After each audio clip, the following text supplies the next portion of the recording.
The blaring smoke alarm echoed as Lieutenant Colonel Lauren Hayes entered Lecture Hall 7, clutching coffee and a datapad with 43 unread classified briefings. A pungent scent of scorched synthetics lingered, and 3 frantic Alari technicians waved devices at a wall panel that had inexplicably self-ignited overnight. "Morning," Lauren announced, sidestepping fire-suppressant foam. Breaking stride. "It appears someone has been toying with our electrical infrastructure once more." The 42 extraterrestrial cadets, meticulously aligned in rows across the amphitheater-like lecture hall, directed their assorted limbs, visual organs, and respiratory equipment towards her with a unified focus that would have elicited tears of pride from even the most hardened drill instructor. The esteemed Galactic Defense Academy was renowned for forging exceptional military minds across the cosmos, a feat that seemingly encompassed the capacity to disregard inconsequential structural mishaps while upholding impeccable composure. Instructor Hayes singled out Cadet Zixara from the 3rd row. Her resonant voice possessed the characteristic harmonic inflections unique to her people. The youthful Althari's ethereal blue skin radiated with barely suppressed curiosity, a telltale sign Lauren had come to recognize.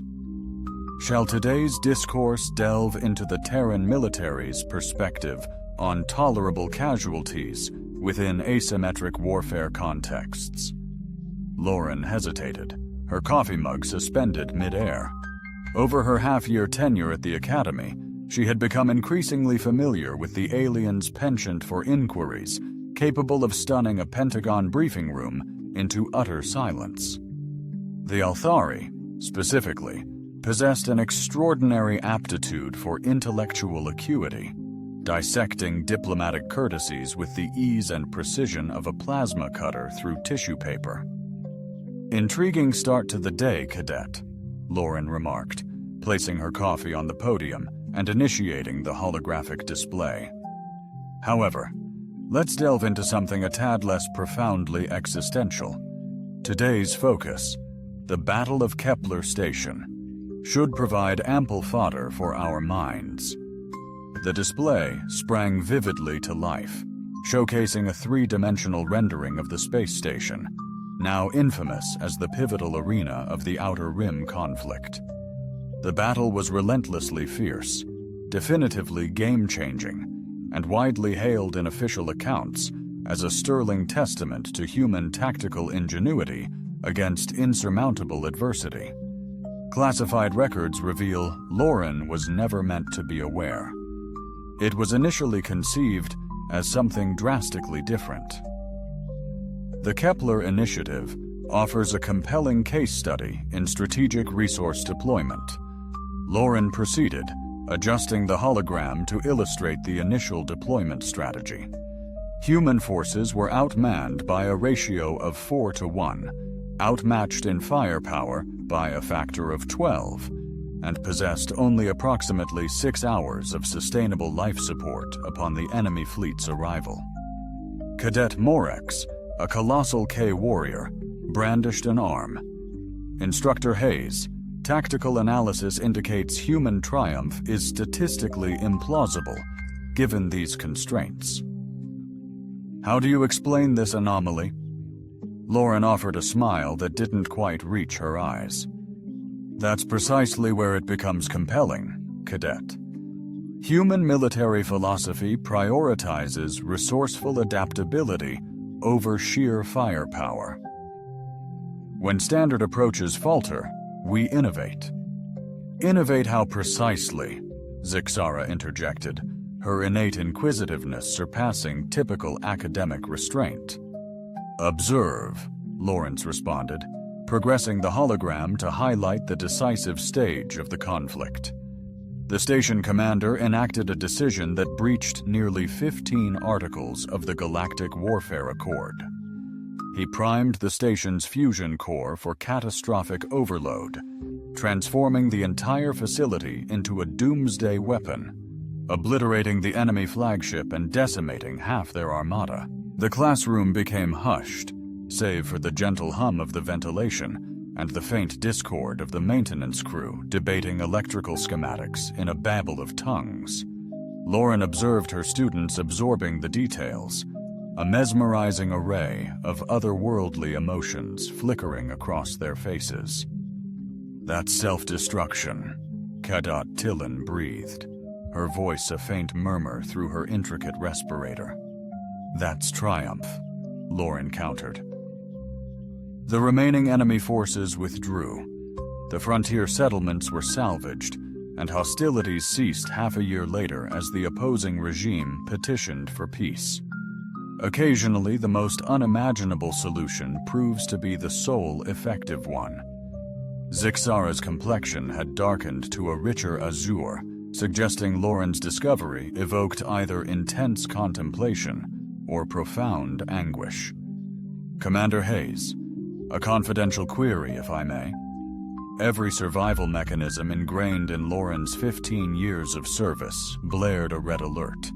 Private inquiries amidst a cohort of extraterrestrial trainees felt like volatile, unexploded mines, innocuous until triggered. "Permission granted," Lauren responded with calculated precision. "I maintain the prerogative to abstain from answering." "Have you ever taken a life?" The query detonated in the chamber, a palpable wave of energy. Conversations evaporated mid-sentence. Data displays hung suspended, silent. Even the repair team ceased their tasks, captivated. Lauren endured the crushing pressure of 42 alien stares, locked on her with laser-like precision. "A most astute inquiry," Cadet Zara responded. "My people prize forthrightness, mentor. Circuitous communication begets confusion and stagnation, in our estimation." The youthful Althari's tone lacked animosity, solely radiating the unadulterated intellectual zeal that rendered her kind, exceptional academics, yet woefully inept emissaries. Lauren placed her coffee down, contemplating choices. Academy standards dictated disclosure, requiring instructors to uphold professional conduct while offering authentic insights into military life. Her issue? Classified ops beyond official recognition. The essence of military service, Lauren initiated deliberately, signifies that individuals occasionally face challenging choices under intense pressure. Warfare is inherently volatile. "That's beside the point," Zixara interjected, her lucid voice piercing the diplomatic facade with surgical precision. "I inquired whether you, yourself, have terminated another conscious life form." The ensuing silence was profound, amplifying Lauren's heartbeat.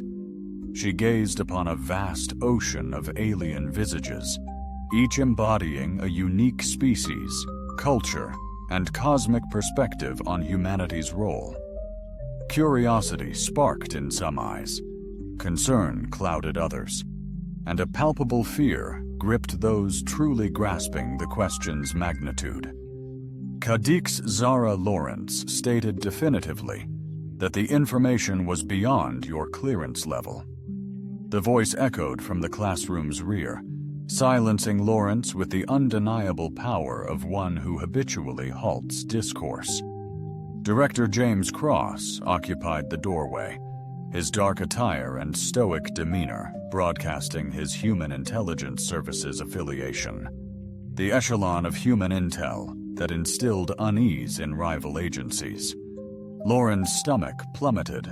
Cross's presence signaled trouble, his appearance implying a perilous conversation. "Director Cross," Lauren stated, her tone measured. "I hadn't anticipated the Oversight Committee's presence." Oversight Committee. Cross entered the chamber, his boots resounding in the abrupt hush. "Is that the euphemism we're using?" He navigated with the sleek grace of a predator meticulously trained to conceal its lethality. A smile stretched across his face, radiating the comforting ambiance of a cosmic wake. The extraterrestrial trainees fidgeted nervously in their chairs. Their diverse physiological reactions to pressure forged a vibrant surge of nervous energy, electrifying the atmosphere. Lauren recognized this pivotal moment, her students awakening to the reality that their instructors were not mere educators, but engaged players in a grander, more intricate endeavor. "Class dismissed," Cross declared, his tone brooking no argument. "Director, with all due respect, this is my classroom and my designated lecture period," Lauren retorted, circling the podium to confront him squarely. "These cadets are here to delve into the annals of human military history, and I am here to impart that knowledge." Cross remarked, "Your performance has been exceptional," his smile broadening, yet remaining devoid of true warmth. "However, certain facets of human military annals are deemed unsuitable for broad scholastic discourse." Zara's complexion darkened to a profound purple, signaling what Lauren perceived as either intense ire or unwavering resolve. "Director Cross," she stated, "I merely posed a straightforward inquiry regarding Instructor Hayes' prior military service. Undeniably, this qualifies as standard academic interaction." Cross's gaze then fixed upon young Althari, and Lauren noted his demeanor evolve from polite impartiality to a far sharper intensity. "Cadet Zigzer, correct? Ranked first in xenology, concentrating on human behavioral tendencies and wartime strategies." "Indeed, sir," Zixaro affirmed, her voice unwavering despite the chromatic fluctuations on her skin. "You must appreciate that certain intelligence remains confidential for compelling reasons. Your query, Cross, delves into areas not merely delicate, but acutely perilous to interstellar harmony." "Hazardous? In what manner?" Cadet Morex inquired, his warrior lineage superseding his species' inclination to respect authority. Cross's smile vanished. "Perilous in ways that threaten peace treaties, jeopardize the Academy's integrity, and reignite conflicts that led to millions of deaths to resolve." He paused for impact. Certain truths carry a steep price for revelation. Lauren experienced the customary strain inherent in navigating the nexus of obligation and ethical conviction. Her students warranted candid insights into the stark realities of military deployment, yet Cross's concerns regarding potential repercussions were legitimate. Her service history remained sealed not due to shame, but sheer intimidation. Director Lawrence stated cautiously, "Perhaps a private discourse would be more fitting, allowing the cadets to pursue their studies uninterrupted." "I'm afraid that's unattainable," Cross retorted. "This venue is now undergoing a security audit, and all present are subject to strict information control measures." The chilling words, "information containment protocols," crashed into the room, a palpable force. Lauren observed her students' expressions morph, the dawning comprehension that their harmless academic inquiry had unleashed something undeniably sinister. "What does that signify?" Zixara inquired, her voice now subdued, yet retaining that perilous hint of inquisitiveness that ignited this whole predicament. Cross delved into his jacket and extracted a compact apparatus resembling a hybrid of a tablet and a weapon. "It signifies, my dear, that this discourse is irrevocably erased. It implies that your query will be expunged from all formal records. Pursuing this investigation any further constitutes a severe security violation, with repercussions reaching far beyond mere academic penalties." Lawrence interjected, positioning herself protectively between Cross and her students. Director, these cadets are under the Academy's educational mandate. They possess rights and established clearance protocols. Cross interjected. Access to information still requires clearance. He shifted his gaze beyond Lauren, addressing all present. Esteemed individuals, future leaders from across the galaxy, you embody the highest values of your world. Throughout your careers, you'll face confidential material, understanding the crucial boundaries that shield military intelligence, and, crucially, uphold interplanetary harmony. Cadet Tillin inquired. Tentative appendage. Director Cross concurred. How can we truly grasp human military doctrine without immersing ourselves in their lived military experiences? A truly insightful point, Cross responded, his diplomatic smile resurfacing. Doctrine is deciphered through meticulous case studies, shrewd tactical dissections, and thorough historical investigations. Revealing doctrines isn't sourced from private disclosures by cleared individuals. The phrase, cleared individuals, lingered ominously. Lauren sensed numerous alien gazes fixed upon her, now enlightened. She was more than an educator. She embodied sensitive intel deemed unsafe for explicit dialogue. Professor Hayes, Zixara articulated deliberately, a tremor of apprehension or perhaps awe now audible in her tone. Precisely what actions did you undertake during your time in the armed forces? Cross intervened swiftly, anticipating Lauren's reply, advancing with a seamless grace honed by extensive training far beyond conventional military drills. Cadet Zixara, you've gravely breached Academy Regulation 847 Delta concerning the unauthorized acquisition of classified intelligence. Following this lecture, you are to present yourself to the security office forthwith for a comprehensive debriefing and mandatory counseling. Morbeck's resonant voice carried a deep tremor, signaling his species' profound disquiet. The equivalent of posing a perilous query in a lecture hall, of probing the incorrect subject at a precariously inappropriate juncture. Cross asserted, military training demands unwavering discipline, and discipline hinges on comprehending limitations. Certain limitations are in place to shield you from data that might jeopardize your future operational capabilities as officers.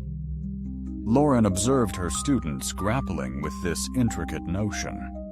The Academy cherished intellectual freedom and bold exploration, yet they discovered some investigations unveiled truths best left undisturbed.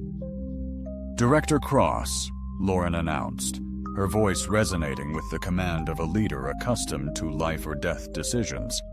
I believe a strategic pause and thorough reassessment of this situation are paramount. We're facing a severe data security compromise, Cross declared, with potential repercussions reaching far beyond these walls. He addressed the cadets. How many of you have loved ones actively serving in the armed forces?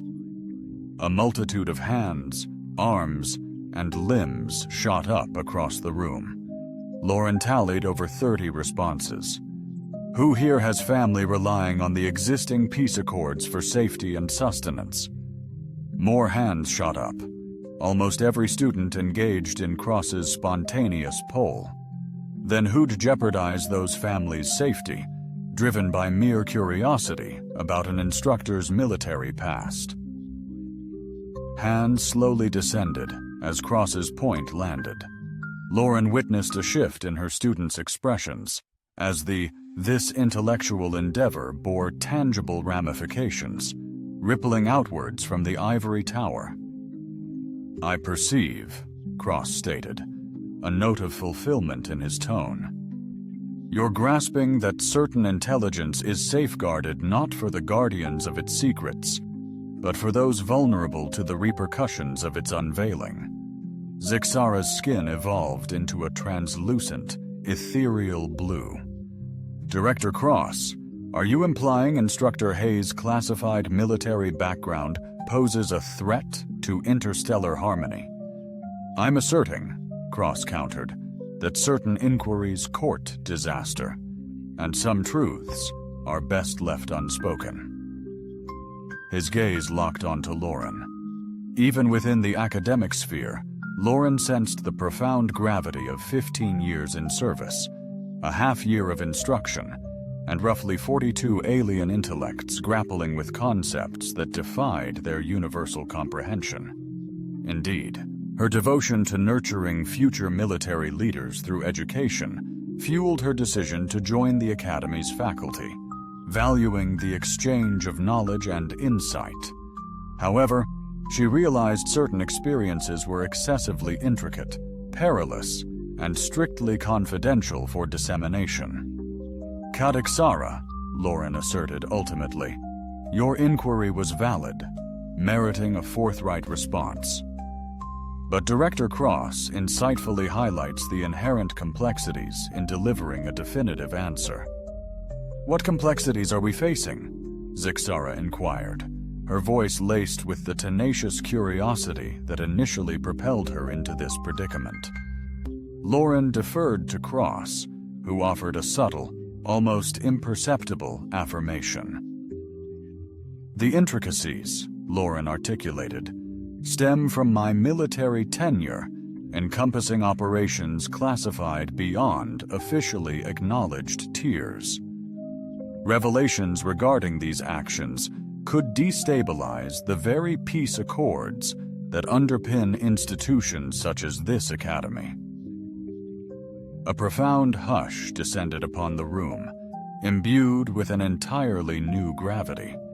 The hush of intellects grappling with transformative data redefined their perceived realities. Acts, the MC articulated deliberately, entailing lethal force. Acts, Lauren clarified, involving choices that preserved lives through preemptive termination. Judgments that averted conflicts by decisively concluding them. Determinations that fortified tranquility by neutralizing menaces to it. Cross advanced once more. He stated that such determinations remain confidential, as the tactics employed in their execution diverge from the publicly presented perception of human military strategy, crucial for fostering amicable relations with our intergalactic allies. Zixar's complexion deepened to a profound, near-ebony azure. Are you implying humans possess a hidden level of peril? Cross responded. Mankind is precisely as formidable as required to safeguard our cherished ideals. Occasionally, divulging that intensity is inadvisable.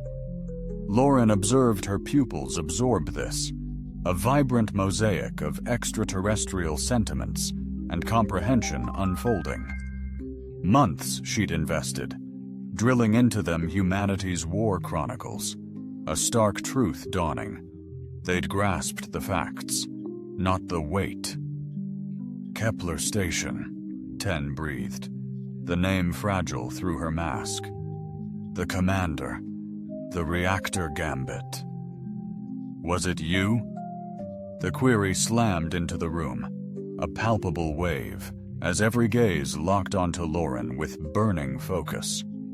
Cross's hand drifted to his jacket, his eyes calculating, assessing the potential fallout of prolonging this exchange. This intel, Lauren began deliberately, remains strictly confidential. But then Sagara murmured, and that was the true jolt. A newfound comprehension resonated in her voice, chilling Lawrence to the bone. The Academy's blaring emergency sirens weren't just another drill. The jarring drill alerts, now ingrained in the cadets' routine, blared.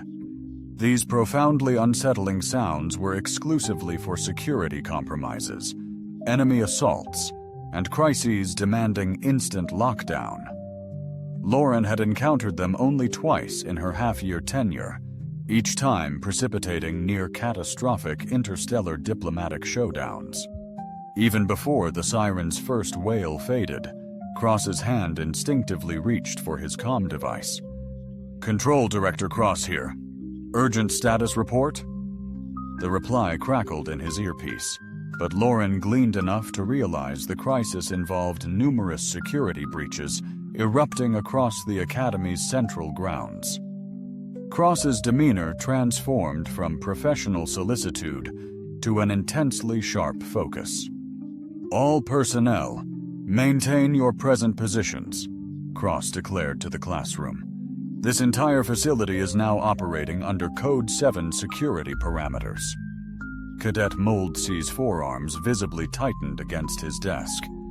"Director Cross, what's the implication of Code 7? "It signifies," Cross responded, his attention split between the classroom and his ongoing communications with Academy security, "that this building is now entirely locked down until further directive. Absolutely no entry, no departure, and strict confidentiality regarding this room's proceedings beyond its confines." Zixara's complexion turned a ghostly, ethereal blue, a clear indicator of intense duress, familiar to Lauren. "Director, are we facing imminent peril?" Cross momentarily halted his transmission, meeting her gaze directly. "Cadet, your inquiry has unfortunately initiated security protocols. These protocols are in place due to the hazardous nature of certain information if left unregulated. The current lockdown suggests your question has possibly garnered interest from entities with self-serving agendas." The implication slammed into the room with visceral force. Lauren observed her students' countenances morph as the chilling realization dawned. Their intellectual explorations might have unleashed forces far exceeding the university's confines. "Who's watching?" Talon questioned, her voice slightly suppressed by her breathing device, yet laced with unmistakable dread of entities monitoring communication channels for predetermined keywords and expressions.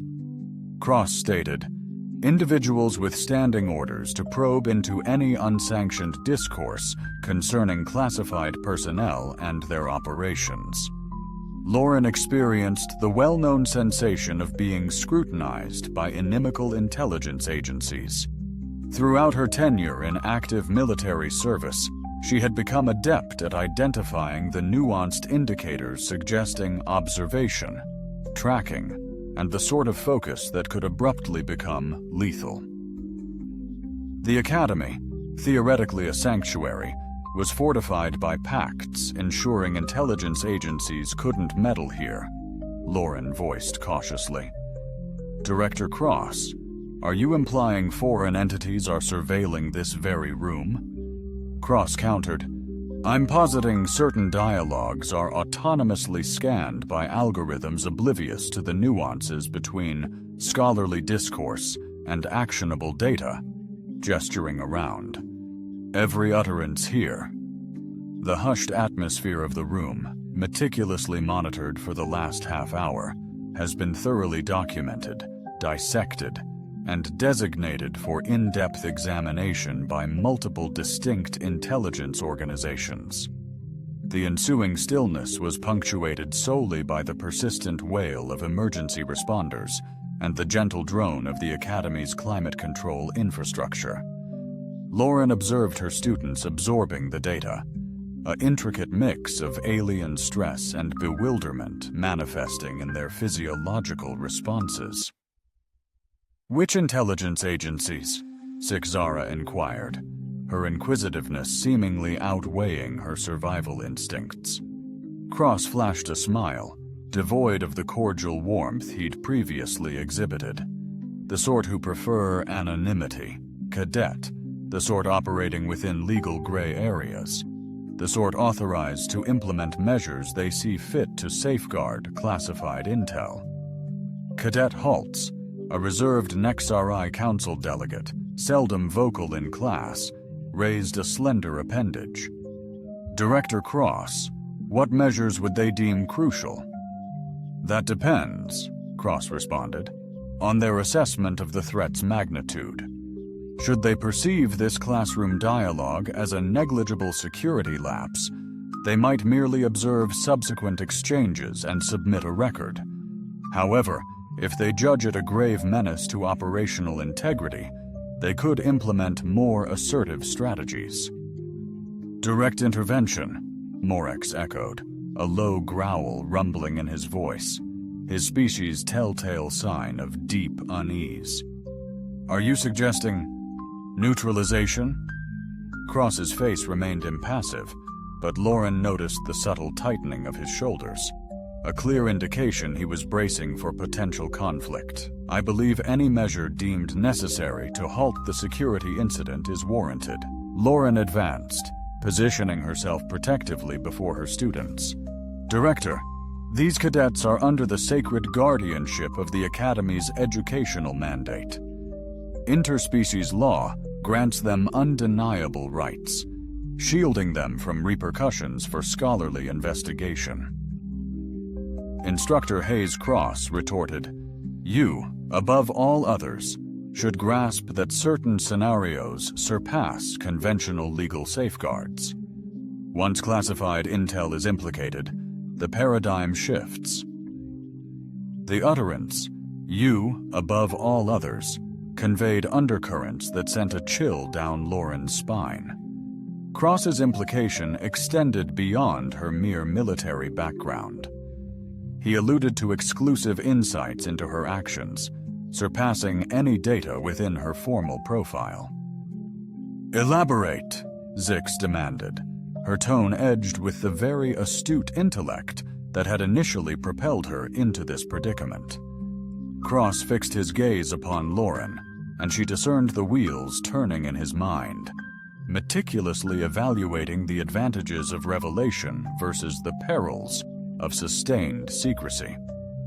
"Essentially," he declared at last, "it implies that Instructor Hayes possesses first-hand exposure to scenarios where standard legal safeguards are rendered ineffective." An unsettling hush descended upon the room, broken only by the persistent wail of sirens and the subtle hum of 42 extraterrestrial intellects grappling with data that defied their comprehension of civilized societal norms. First-hand exposure to what precisely? Tellin murmured, barely audible. Lauren felt burdened by 15 years of clandestine missions, a half-year of instruction, and the dawning, chilling comprehension that her history was on a collision course with the present, potentially jeopardizing everyone present. From first-hand experience, she articulated deliberately, these are operations operating far beyond conventional military protocols. Undocumented operations authorized at the highest levels. Operations engineered to tackle unsolvable challenges through unconventional means. Cadet Keller, silent until now, interjected. Covert operations. The words reverberated through the room with palpable impact. Lauren observed Cross's demeanor transform from detached diplomacy to a significantly sharper intensity. Precisely where did you encounter the term cadet? Cross inquired, his voice now laced with a distinct note of apprehension. My family holds positions within the esteemed KE military intelligence sector, Keldar responded. We maintain proprietary classification systems for clandestine operations beyond official recognition, known as shadow protocols. I imagine humans possess analogous categorizations. Cross's hand gravitated towards his comm device once more. Control, Director Cross here. I require expedited background checks on all personnel presently in Lecture Hall 7. Priority Alpha clearance. The response crackled in his earpiece, yet Lauren gleaned enough of the transmission to realize the security situation was spiraling far beyond a mere academic debate. "Director Cross," Zigzara uttered, a chilling comprehension lacing her voice, causing Lauren's stomach to plummet. "Are you implying that Instructor Hayes participated in clandestine operations?" "I'm suggesting," Cross retorted, "that certain inquiries unlock gateways best left undisturbed, and some unveiled portals are irrevocably open." Lauren observed her students grappling with this weighty notion. The Academy championed intellectual liberty and unfettered exploration. They were discovering, however, that certain investigations ventured into realms where liberty and security became fundamentally incompatible. "Elaborate on these black operations," Morex pressed, his combat training seemingly overriding his species' ingrained respect for authority.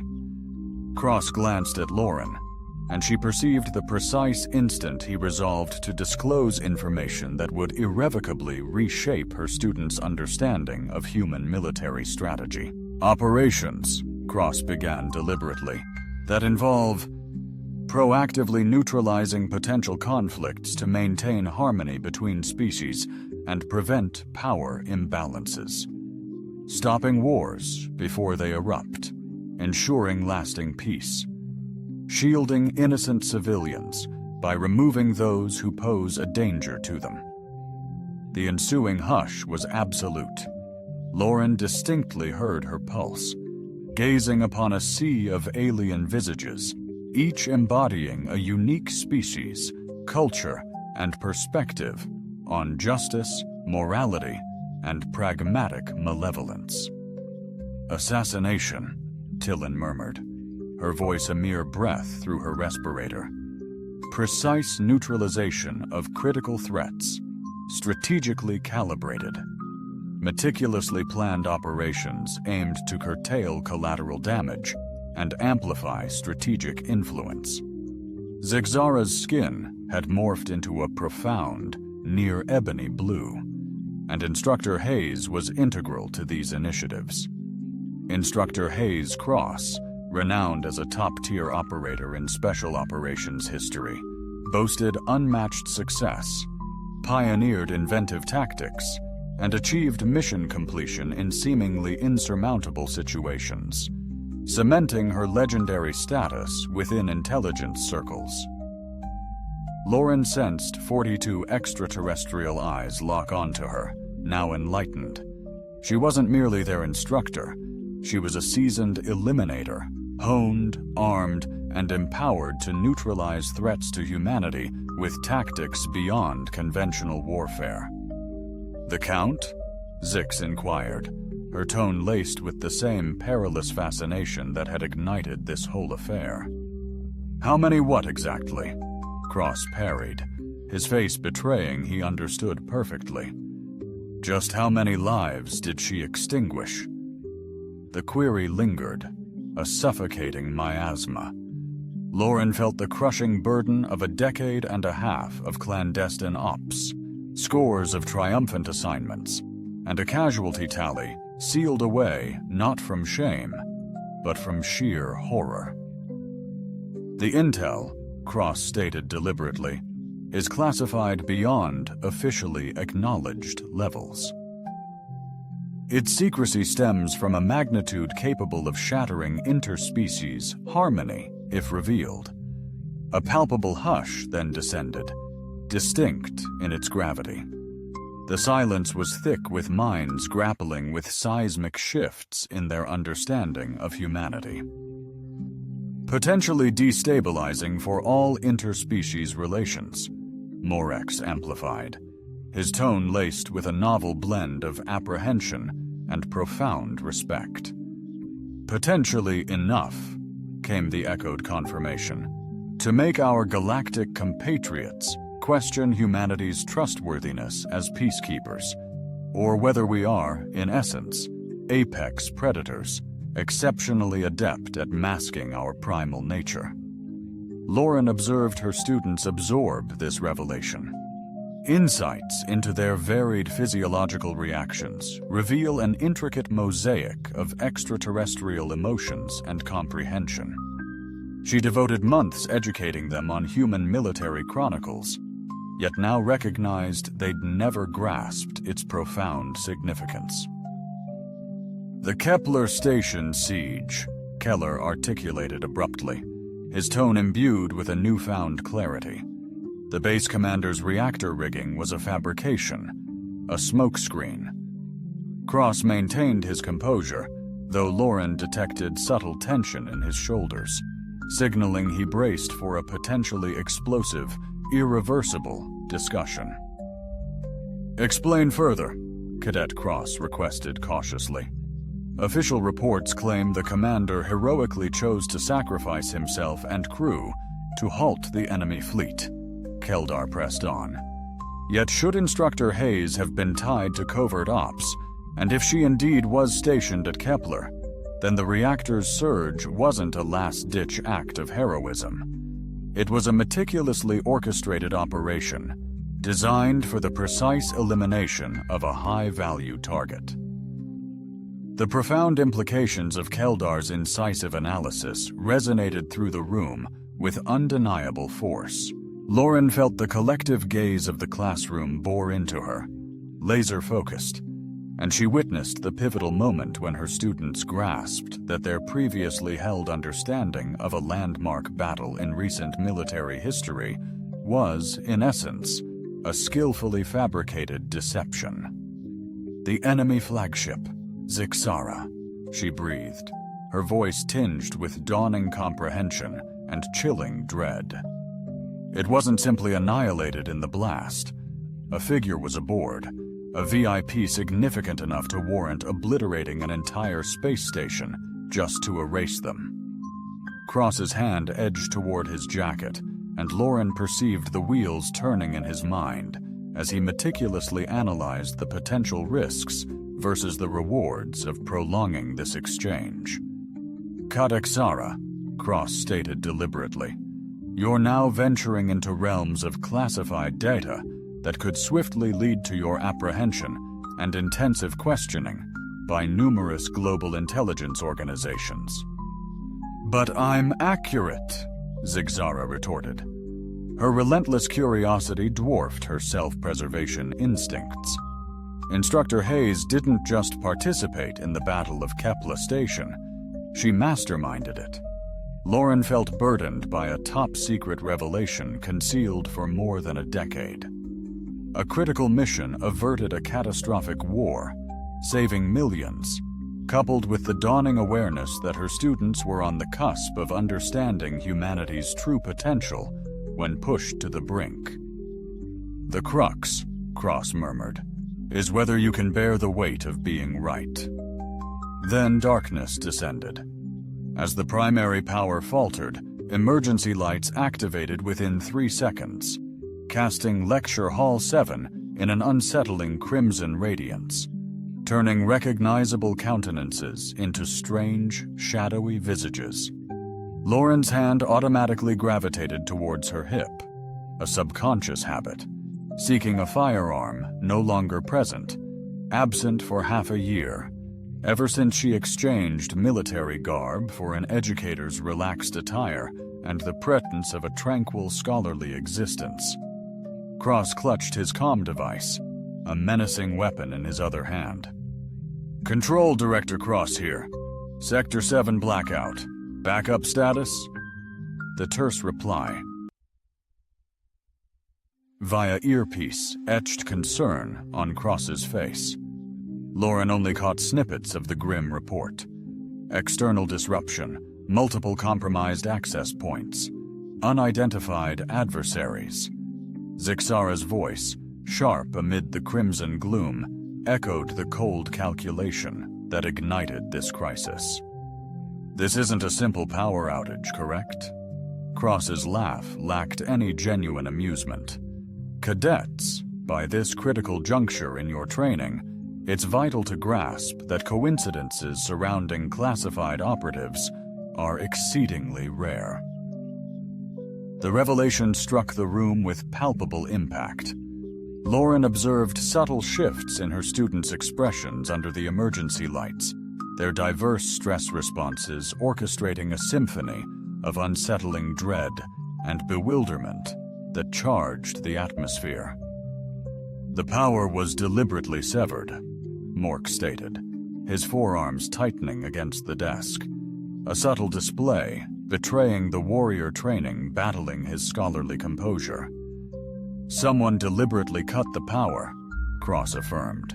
Their objective is to manipulate the situation, giving them a tactical advantage over us.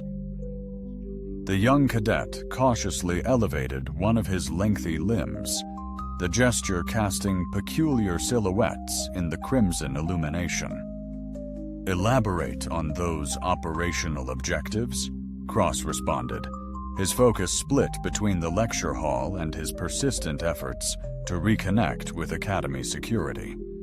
The sort that necessitates acquiring intelligence from individuals privy to confidential data, preferably under conditions of obscurity, disarray, and detachment. Lauren sensed the oppressive burden of relentless pursuit by enemy intelligence agencies. Throughout her distinguished military service, she had more frequently been the pursuer, yet she discerned the precise tactical signatures indicative of a skilled operation intended to isolate, extract, and ultimately neutralize select individuals. "They're targeting Instructor Hayes," Ten breathed, her voice softened by the rebreather, yet resonating with chilling clarity. "They crave intel, plain and simple. Intel held by Hayes, insights unearthed in this very discussion, and intel that certain powers would much rather seize through less than cordial means." The emergency lights pulsed erratically, throwing eerie, shifting shadows across the walls, transforming the once familiar classroom into a scene from a chilling nightmare. Lauren detected noises from the hallway beyond, the rhythmic thud of footsteps, hushed voices, and the unmistakable electronic whir of advanced surveillance gear, hinting at intense monitoring. "Director Cross," Zigzara uttered, her skin morphing into a ghostly, almost translucent blue, a stark testament to her escalating distress. "Are we on the precipice of an assault?" Cross's visage darkened considerably. "Cadet, your inquiry has unveiled the presence of highly sensitive operations. Such operations inevitably cultivate adversaries, those targeted, survivors harboring resentment, individuals thirsting for retribution. The grim reality of our compromised lockdown facility implies a bold, direct assault by adversaries." The phrase "people who survived" struck Lauren with brutal force, her flawless 15-year record in covert ops now stained, a stark reminder that even perfect missions yield imperfect outcomes. Occasionally, it ensured the most deserving individuals persevered, yet the very notion of deserving often possessed a nuance far surpassing the constraints of mere mission outlines. "Survivors of precisely what predicament?" Keldar inquired, his tone imbued with the sharp analytical acuity that had previously unveiled the realities of the Kepler station conflict. Lauren observed Cross, witnessing the precise instant he resolved to disclose details that would profoundly reshape her students' perception of their human allies' capabilities.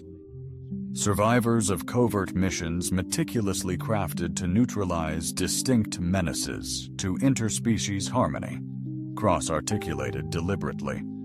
"Missions that occasionally necessitated the complete eradication of entire organizations, expansive networks, and intricate command hierarchies to avert even greater conflagrations." The ensuing hush was shattered solely by the incessant wail of emergency sirens and the thud of substantial objects shifting in the hallway. Lauren pinpointed the sound, the unmistakable rasp of tactical gear being deployed for a breach. "Entire entities," Morex reiterated, his tone infused with emerging strains of awe, or perhaps sheer dread. "The Kepler station operation," Cross elaborated, "didn't just obliterate an enemy flagship. It decisively crippled the entire command hierarchy of a faction poised to reignite the Outer Rim War. The reactor overload, seemingly a desperate act of martyrdom, was in reality a meticulously calibrated strike that neutralized 12 prime strategic assets in one fell swoop. Zix's skin had deepened to an almost obsidian hue. That cataclysmic explosion claimed 12 lives. 12 individuals who were plotting mass murder, Cross retorted. 12 souls whose demise averted a war, safeguarding 3 star systems from utter devastation and preventing the collapse of the entire galactic economy. Lauren keenly observed her students absorb the information, a diverse array of reactions painting a fascinating portrait of foreign emotion and nascent comprehension. She'd dedicated months to elucidating the theoretical underpinnings of military strategy. Yet they were now grappling with the realization that its real-world implementation demanded choices often transcending conventional ethical boundaries. Instructor Hayes eliminated them. Tillen's voice was barely audible, masked by the hum of her breathing apparatus. Instructor Hayes affirmed that she executed a mission, rescuing millions by neutralizing 12 critical threats. The simultaneous, efficient, and remarkably clean elimination of these threats underscores her exceptional skill and unwavering professionalism. The corporal brandished 3 digits, a span of 4 fingers separating them. The encroaching auditory assault from the corridor intensified, Lauren discerning voices articulating tongues alien to the Academy's standard security detail. Cross registered it as well, his weapon's handle clenching tighter in his grasp. "Director Cross," Haltos murmured softly. "Intruders detected. Are we facing individuals with a divergent perspective of the Kepler station incident?" Cross retorted.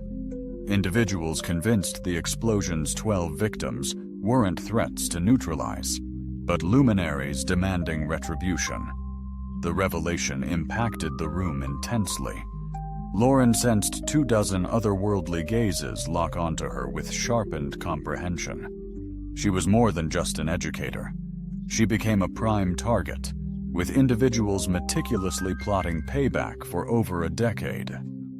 "Their ultimate goal is her demise," Zix breathed, almost inaudibly. "Not merely death," Cross countered, "but the extraction of intel, classified operations, concealed targets, undisclosed missions still shrouded in secrecy. Their readiness to breach an Academy stronghold for this intel signifies its immense value, even risking an interstellar crisis." Lauren grasped the gravity of clandestine truths eclipsing Killard Station. 15 years in deep cover unveiled missions, targets, and tactics potent enough to topple regimes, reignite wars, and shatter the bedrock of galactic concord. "Beyond these, what else is involved?" Keller inquired, his relentlessly analytical mind seemingly incapable of resisting the compelling logical trail blazed by Cross's disclosures. Cross glanced at Lauren, and she detected the precise calculus in his gaze as he meticulously balanced the potential rewards of complete transparency against the inherent perils of ongoing secrecy. Preemptive strikes that neutralized threats before they escalated into wars, Cross articulated deliberately. Interventions that averted conflicts by strategically removing instigators. Actions that safeguarded peace by definitively denying disruptive individuals any chance to ignite chaos. The emergency lights pulsed erratically. Lauren discerned the whir of powering up weaponry, the subtle thrum of surveillance, and the steady pulse of what sounded like detonation timers. "Just how many of these operations were there?" Morex queried, his voice edged with steel. Caste training seemingly conquering his species' inherent respect for authority. "Adequate," Cross retorted, "to elevate Instructor Hayes to the zenith of undesirables across known galaxies, making her termination a cardinal objective for no less than 7 distinct intelligence organizations, potentially transforming this classroom discourse into a security infraction, jeopardizing the existing equilibrium of authority." Lauren observed her pupils grappling with this notion. The Academy esteemed intellectual liberty and unfettered investigation, yet they were realizing certain investigations culminated in locales where liberty and security became inherently contradictory. 7 intelligence agencies, Zixara echoed, her tone imbued with newfound comprehension and apprehension. 7 confirmed cases are known, thoroughly vetted, though more may exist.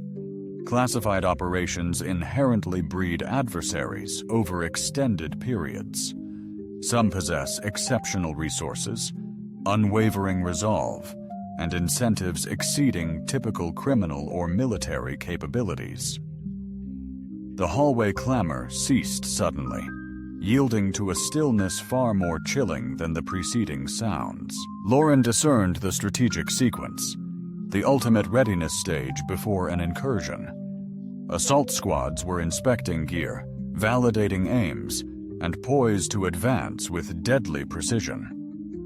"They're breaching that door soon," Lauren murmured softly. Cross affirmed, weapon now distinctly displayed. "Instructor Hayes, realize those beyond this room seek no captives. They crave intel, willing to employ any means to extract it." The gravity hung heavy. Lauren surveyed her pupils, 42 bright minds attending the academy, to master military strategy and interspecies collaboration, now poised to confront the brutal truth hidden beneath our seemingly civilized world. "What's our move?" Tillin questioned, her voice laced with rising fear. "We endure," Cross asserted, "and we safeguard classified intel. We uphold stringent operational security measures and guarantee that this incident won't mushroom into a full-blown crisis, potentially jeopardizing the delicate balance of interspecies relations." Lauren keenly felt the characteristic burden of safeguarding civilian lives amidst a volatile combat scenario. Throughout her distinguished military tenure, she had honed the crucial skill of making judgment calls, effectively weighing crucial mission objectives against the potential for unintended collateral damage. She'd never confronted a scenario where her students, her charges, risked becoming casualties in a conflict ignited by her past. "Director Cross," she stated softly, "these cadets aren't authorized for the impending events." "Indeed," Cross concurred, "they aren't. Yet they're about to receive a visceral lesson in the harsh realities of covert operations, regardless of their consent." The oppressive silence in the corridor lingered, punctuated solely by the wail of emergency sirens and the Academy's backup generator's subtle thrum. Lauren sensed the suffocating tension, akin to immense pressure in a tightly sealed vessel, anticipating that its inevitable eruption would irrevocably alter the landscape. "Instructor Hayes," Zixara interjected, her tone laced with the same perilous inquisitiveness that had ignited this entire predicament. "What became of the other operation's survivors?" Lauren glanced over, receiving an almost invisible nod. "Some," she began deliberately, "adapted to the stark reality that their former organizations, strategies, and ambitions were defunct. A few discovered fresh missions, forged new alliances, and identified innovative means of fostering galactic harmony. "And what about the rest?" Keldar inquired. "The rest," Lauren responded, "devoted years meticulously plotting their retribution." The emergency lights gave one last, feeble flicker before the door detonated inward in a spectacular burst of sparks and mangled steel. The incursion was executed with a level of exactitude that Lauren immediately recognized from her own extensive operational background. Precisely positioned shaped charges target critical structural vulnerabilities. Detonation timing optimized for devastating impact and minimal pre-warning. Entry protocols prioritize complete room control within mere seconds post-breach. 6 figures clad in tactical equipment surged through the smoking threshold with the relentless efficiency of liquid death. Their motions flowed together with the practiced precision of a team that had meticulously drilled this operation countless times. Lauren reacted instinctively, her body responding before her conscious mind fully grasped the danger. 15 years of ingrained muscle memory trumped 6 months of academic habits. She lunged behind the instructor's podium, yanking Cross down with her as energy blasts crackled through the air where they'd just been standing.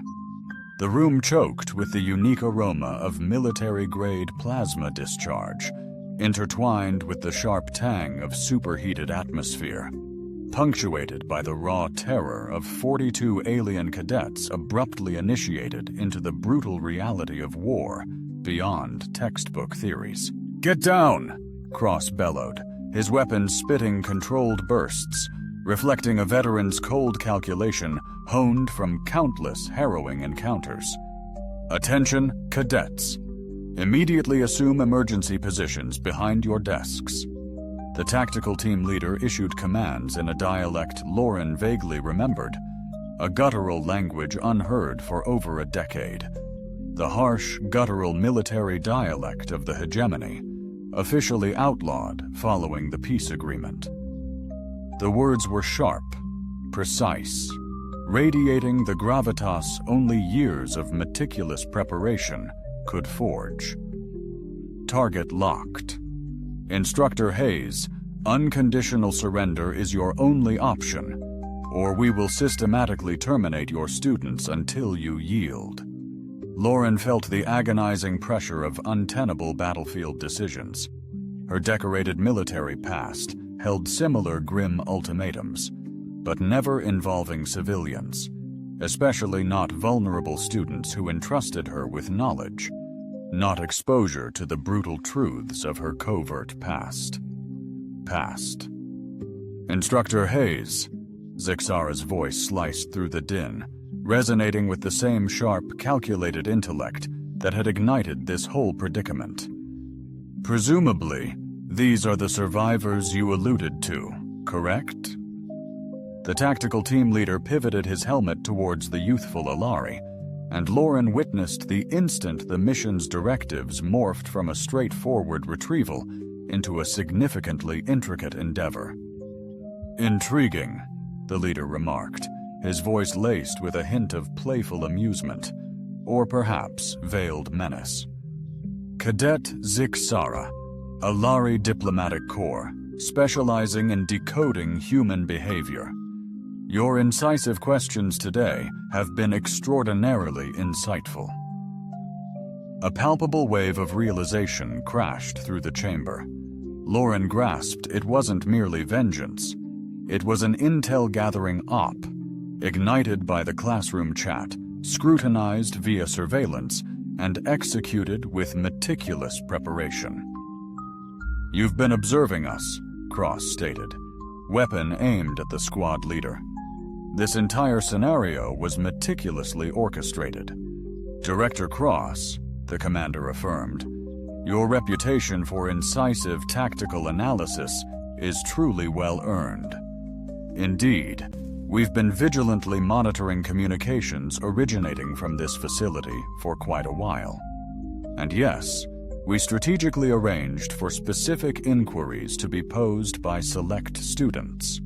Indeed, we've eagerly anticipated this chance to unearth data unjustly concealed for ages.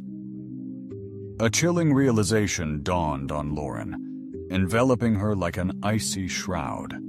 The classroom dialogue, Zixara's probing inquiries, even Cross's sudden arrival, all meticulously orchestrated by individuals who've painstakingly plotted this scheme for years. "The blackout," Mord stated, his forearms straining against the toppled desk. "You orchestrated this power failure to sever our connections. We manipulated the situation, crafting the ideal environment for extracting sensitive information," the leader affirmed. "Confinement, disorientation, and a pressure cooker of stress. The perfect recipe for unveiling deeply guarded secrets." Cadet Haltz lifted a slender appendage, the motion measured in the crimson emergency glow. "What intel do you require?" The team leader's helmet swiveled. Lauren discerned a careful assessment in his stance as he considered the pros and cons of complete transparency. "We require the full operational dossier regarding Instructor Hayes' classified missions," the commander articulated deliberately. "Disclose target designations, methodologies employed, authorization hierarchies, and the real-time status of active engagements." The ensuing quietude was punctuated solely by the persistent wail of emergency sirens and the gentle thrum of the tactical team's sophisticated gear. Lauren witnessed her students absorbing the data, a fascinating array of physical reactions, composing an intricate chorus of palpable apprehension and dawning comprehension. "You intend to reignite the wars?" she interjected sharply.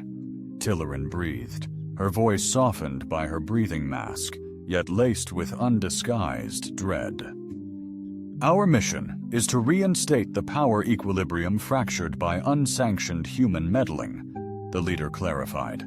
"The casualties from these actions weren't mere threats. They were influential figures embodying valid political causes, extinguished by assassination." Lauren acutely felt the profound ethical dilemma that had characterized her entire service.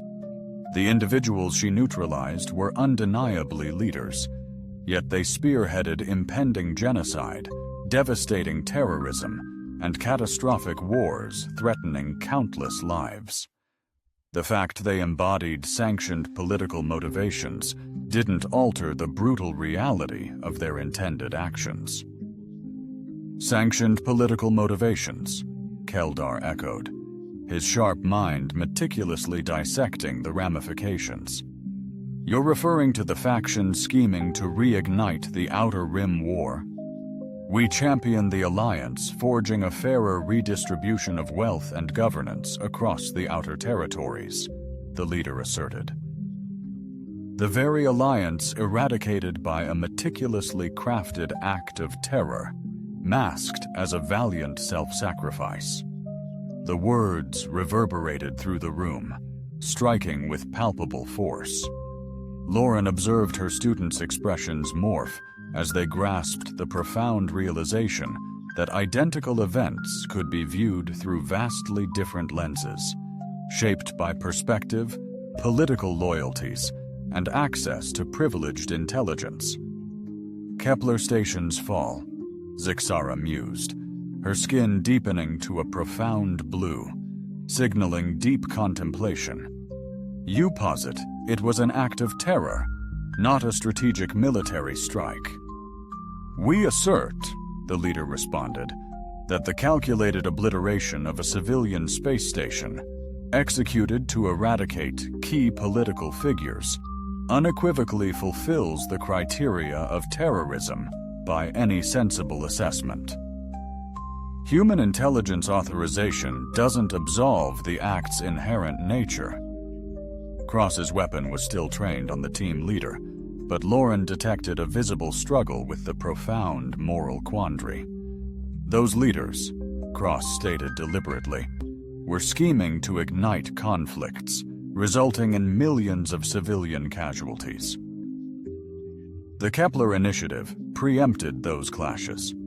The Kepler Initiative, the leader clarified, neutralized a dozen individuals representing the stakes of billions across the outer territories.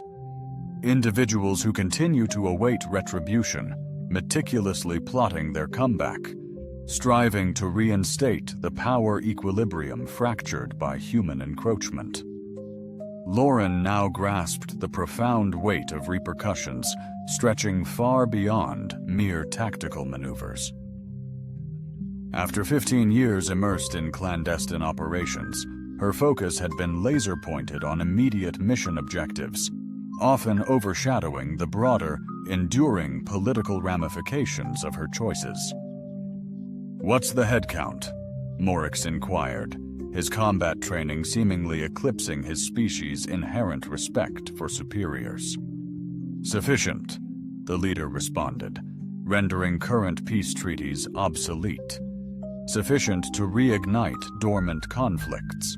Sufficient to shatter the illusion of undisputed human military dominance your governments propagate across the galaxy."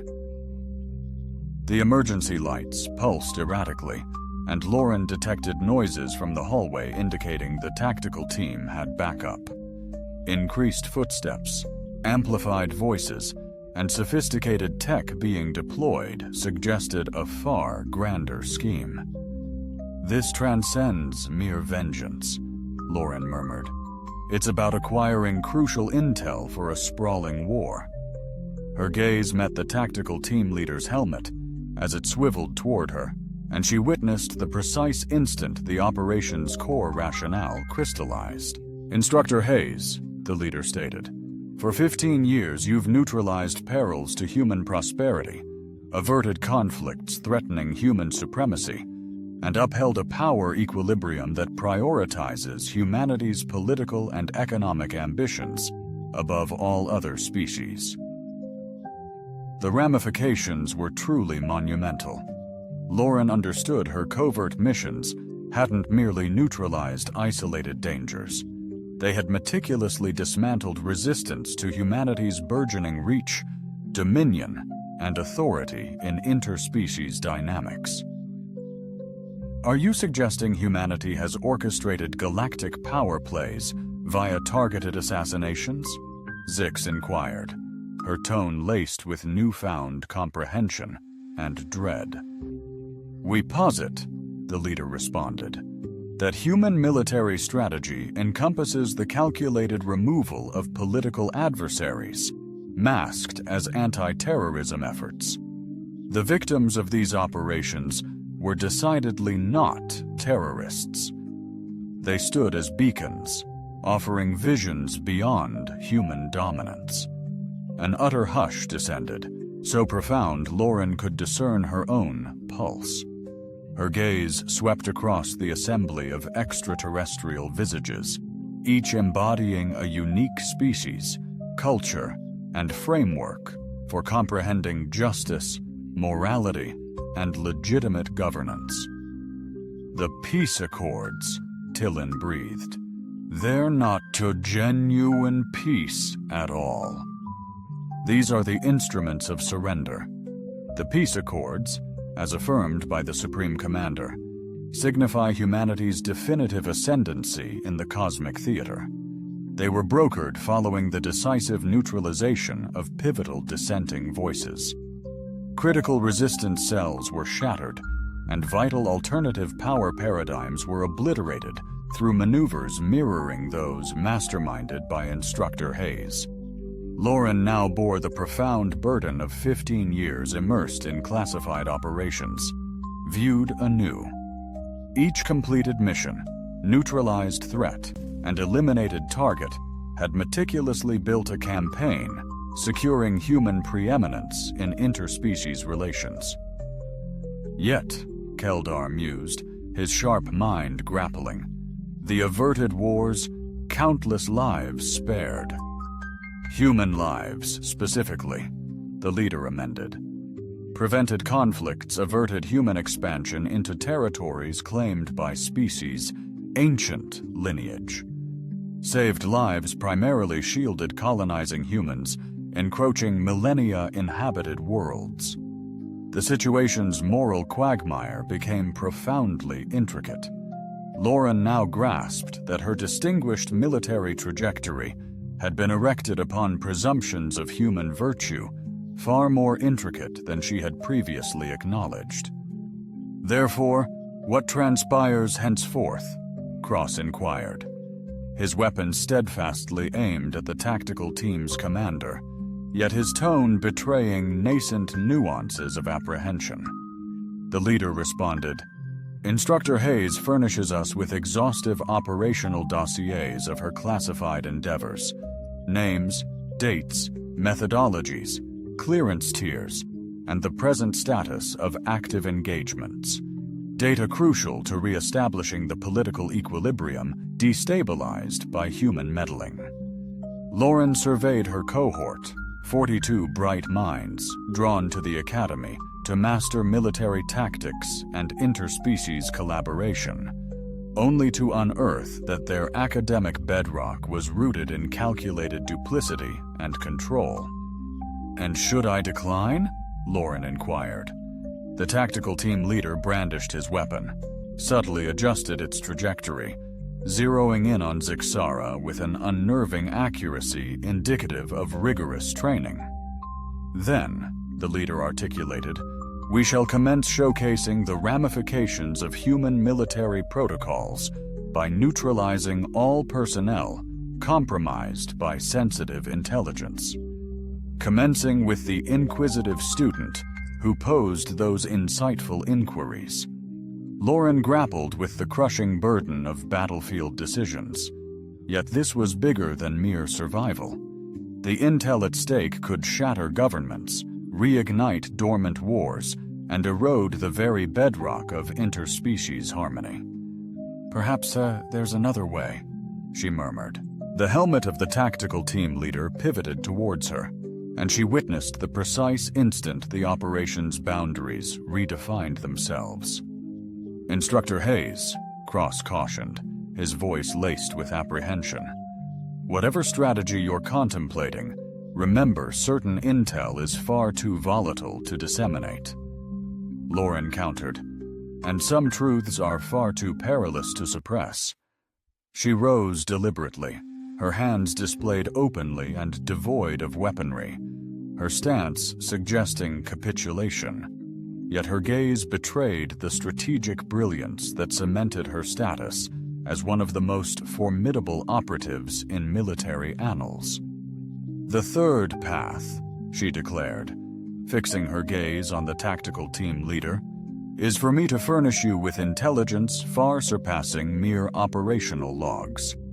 I offer the whereabouts of the very person who sanctioned each and every one of my assignments, orchestrated my every maneuver, and relentlessly masterminds the methodical dismantling of obstacles to human supremacy." The ensuing silence crackled with palpable tension. Lauren witnessed the precise instant the room's occupants, Cross, the tactical team, her pupils, grasped she was proposing to unveil the existence of an individual whose identity was shrouded in classifications so restricted they were, officially, non-existent. The enigmatic director, the strategic team leader, intoned, his voice laced with newfound intrigue and concern, the mastermind who has engineered human ascendancy in galactic matters for over 2 decades. Lauren affirmed, the architect behind the liquidation of your political vanguard, the orchestrator of your resistance's downfall, and the continuing puppet master pulling strings to preserve human hegemony over interspecies dynamics. Cross's weapon pivoted towards Lauren, her gaze meeting his, and she perceived the cold calculus in his expression as he evaluated the potential repercussions of letting this disclosure proceed. "Instructor Hayes Cross," he enunciated deliberately, That intelligence is sequestered at classifications that could fracture the existing galactic political equilibrium. Excellent, Lauren retorted. Perhaps the moment has come to dismantle that rigid framework. The squad leader eased his grip on his weapon, and Lauren perceived the instant the mission's aims transcended mere intel retrieval, evolving into something far more intricate. You're proposing a complete breach of your own command hierarchy? The leader questioned. I propose to furnish insights illuminating the genuine essence of human military strategy, Lauren clarified. Details exposing the calculated program of targeted eliminations, strategic influence, and political meddling, all veiled beneath the pretense of peacekeeping.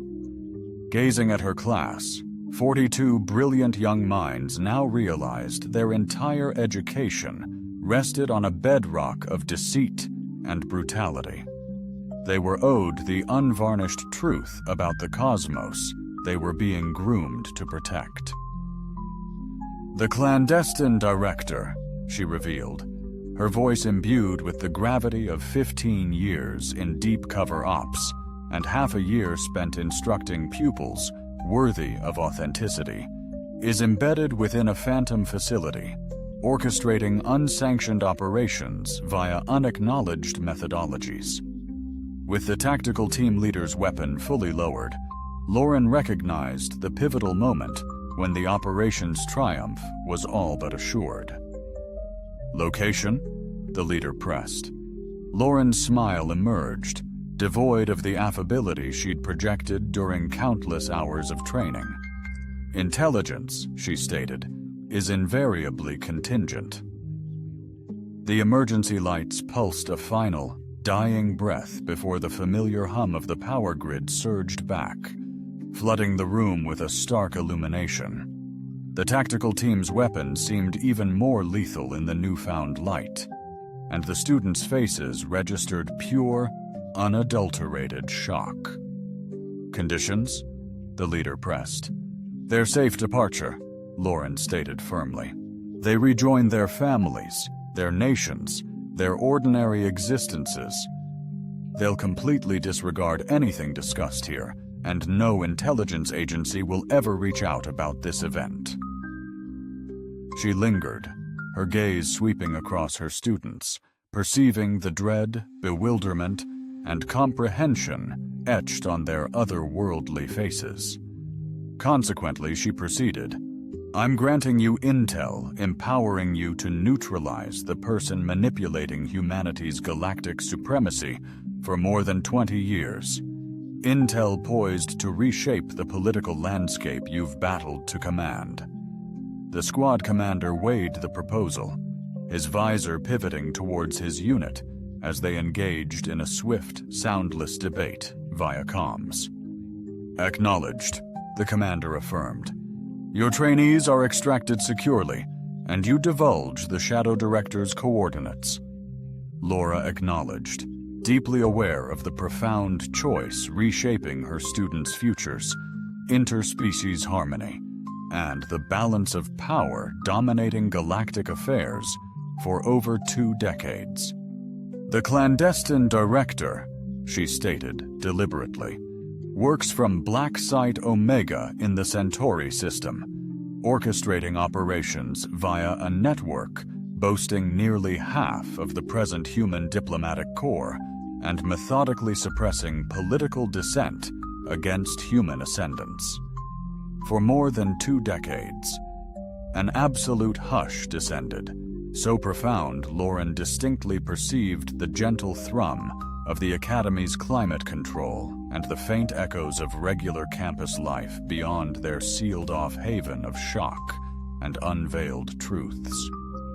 2 decades, Zigzara breathed, her skin tinging to the glacial blue that signaled utter disbelief and dawning comprehension. 2 decades of calculated assassinations, shrewd political maneuvering, and the suppression of any challenge to human supremacy, Lauren affirmed. 20 years of clandestine operations engineered to cement humanity's position as the undisputed apex species in the cosmos, irrespective of the devastating impact on other sentient races.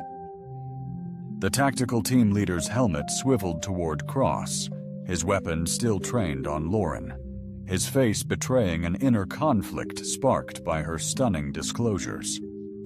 "Director Cross," the leader inquired, "were you aware of this?" Cross's smile lacked all warmth. "I was privy to the fact that certain operations were classified beyond the conventional levels. I was completely unaware that these actions constituted a calculated, ongoing strategy to secure humanity's preeminence in interstellar matters." The ramifications were truly earth-shattering. Lauren grasped that even the intelligence agencies tracking her every move hadn't fully comprehended the sheer scale and ambition of the Shadow Director's clandestine activities. "What's the body count?"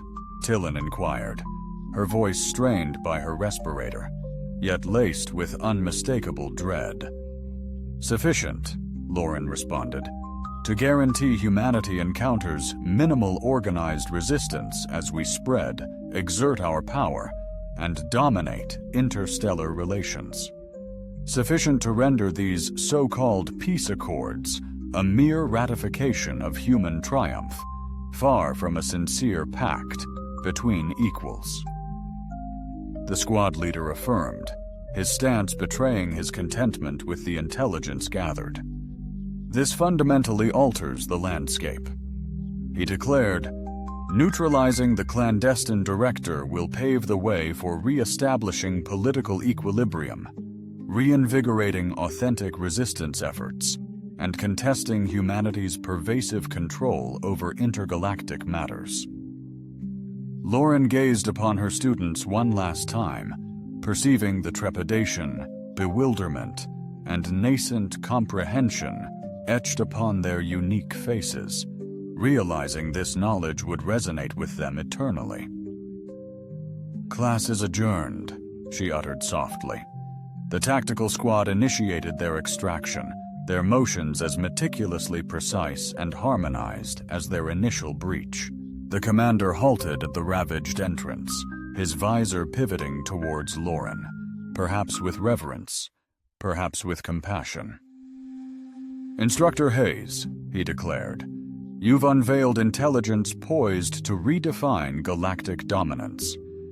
Your pupils will forever recall this as the day they grasped the stark reality of human strategic philosophy."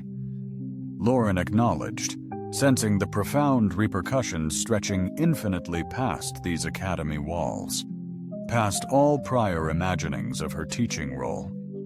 "Excellent," she declared. "Perhaps the cosmos will finally witness humanity's formidable potential when pushed to the uttermost limits." The strike team vanished down the hallway, leaving a sharp, lingering tang of plasma fire and the profound hush that descends after earth-shattering truths are unveiled. Cross slowly lowered his weapon, his face etched with the burden of a man who had just seen the dawn of a new, uncertain age. "Instructor Hayes," he murmured, his voice hushed. "Do you grasp the magnitude of what transpired?" Lauren surveyed her students, 42 burgeoning intellects who sought mastery in military strategy, only to confront the brutal reality veiled beneath our polished civilization. "I've unveiled the unvarnished truth," she asserted.